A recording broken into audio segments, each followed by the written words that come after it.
శ్రీమాత్రే నమ. శ్రీగురుభ్యో నమ. ధరణీగర్భసంభూతం విద్యుత్కాంతిసమప్రభం కుమారం శక్తిహస్తంతం మంగళం ప్రణమామ్యహం.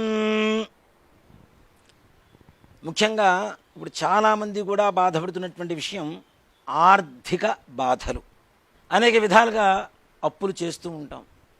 నిజంగా ఈ రోజుల్లో రుణ బాధలు అంటే అందరికీ సర్వసాధారణం.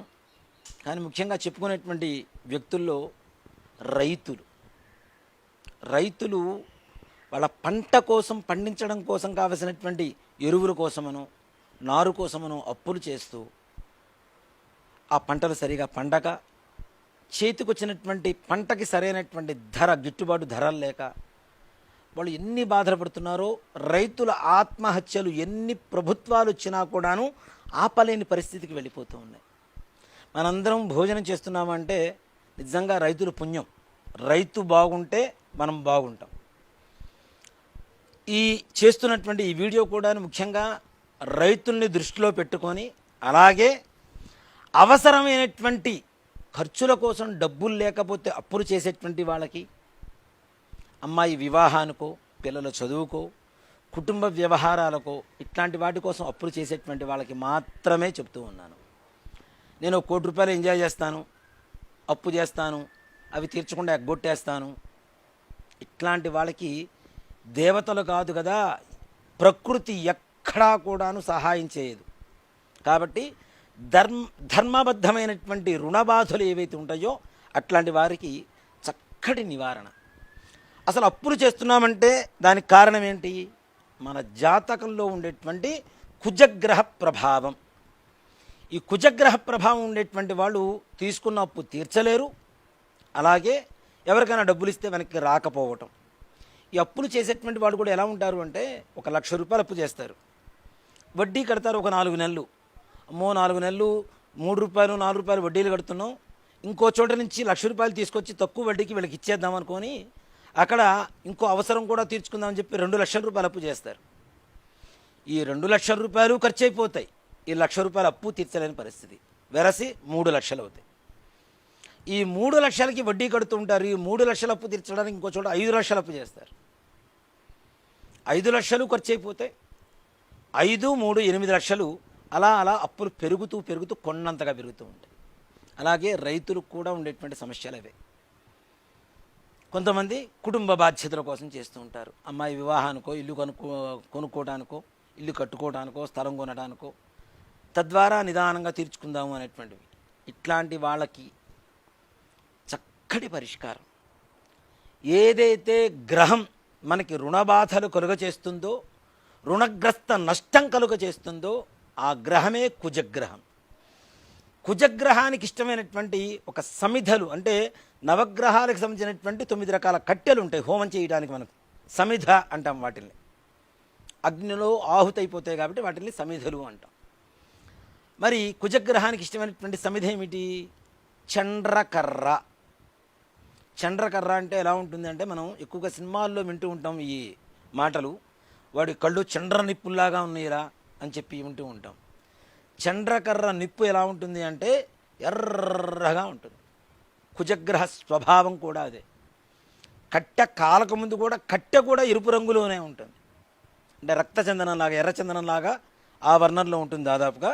కానీ చండ్ర వేరు, రక్త చందనం వేరు. ఈ చండ్రకర్ర కుజుడికి ఇష్టమైనటువంటి ఒక సమిధ. మంగళవారం రోజున ఈ సమిధలు తెచ్చుకోండి. చిన్నవి, పెద్దగా వద్దు, పెద్ద పుల్లలు వద్దు. లేదు, వాటిని చిన్న వాటిగా విరుచుకోండి, కట్ చేయండి, రంపంతో అయినా కట్ చేయండి. దాని మీద మంగళవారం మధ్యాహ్నం 3 గంటల నుంచి 4:30 గంటల వరకు రాహుకాలం మనకి ప్రతి మంగళవారం వస్తూనే ఉంటుంది. ఆ సమయంలో ఈ చండ్ర కట్టె ఒకటి తీసుకొని దాని మీద మీకుండేటువంటి మొత్తం సంఖ్య, ఒక చోట 10 లక్షలు, ఒక చోట 2 లక్షలు, ఇంకో చోట 3 లక్షలు, వెరసి 15 లక్షలు, ఇంకో చోట 14 లక్షలు, ఇంకో చోట ఇంకోహళ్ళకి 20 లక్షలు, మొత్తం కలిపి 34 లక్షలు.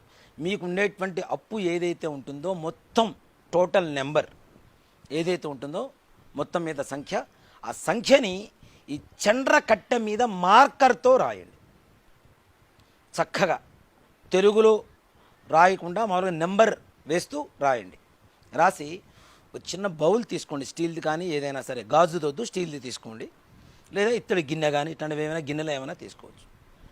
ఈ కట్టె మీద ఈ మంగళవారం మధ్యాహ్నం 3 గంటల నుంచి 4:30 గంటల వరకు ఉండేటువంటి రాహుకాల సమయంలో ఈ కట్టె మీద రాసి దాని మీద కర్పూరం పెట్టి కిరోసిన్ పోసి ఈ కట్టెను కాల్చడం మొదలుపెట్టండి.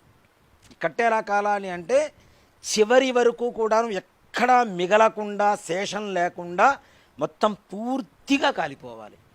కాలిపోయిన తర్వాత అది కొంచెంసేపటికి ఆ నిప్పు నుంచి బూడిద వస్తుంది, భస్మం. ఈ భస్మాన్ని ఎక్కడా ఇంట్లో పడకుండా, కింద పడకుండా ఆ గిన్నెలో ఉండేటువంటి భస్మాన్ని ఒక కవర్లో వేసుకోవడం కానీ, ఒక క్లాత్లో కట్టుకోవడం కానీ, ఇంకా ఎర్రటి వస్త్రంలో కట్టుకుంటే ఇంకా విశేషమైనటువంటి ఫలితం వస్తుంది. చిన్న కర్చీఫ్ లాంటిదో లేదంటే బ్లౌజ్ పీస్ని కట్ చేసి ఒక చిన్న భాగం తీసుకొని దాంట్లో ఆ బూడిదను పోసేసుకొని మూట కట్టుకొని మీకు దగ్గరలో ఉండేటువంటి పారే నీళ్లు ఏవైతే ఉంటాయో, చెరువు కావచ్చు, మన హైదరాబాద్ ఇట్లాంటి చోట్ల అయితే హుస్సేన్ సాగర్ కావచ్చు, ఏదైనా నదులు కావచ్చు, బావులు కావచ్చు, ఇలాంటి వాటిల్లో అవి పడివేసేసి వెనక్కి తిరిగి చూడకుండా ఇంటికి వచ్చి ఇంటి బయట కాళ్ళు కడుక్కొని లోపలికి వెళ్ళండి.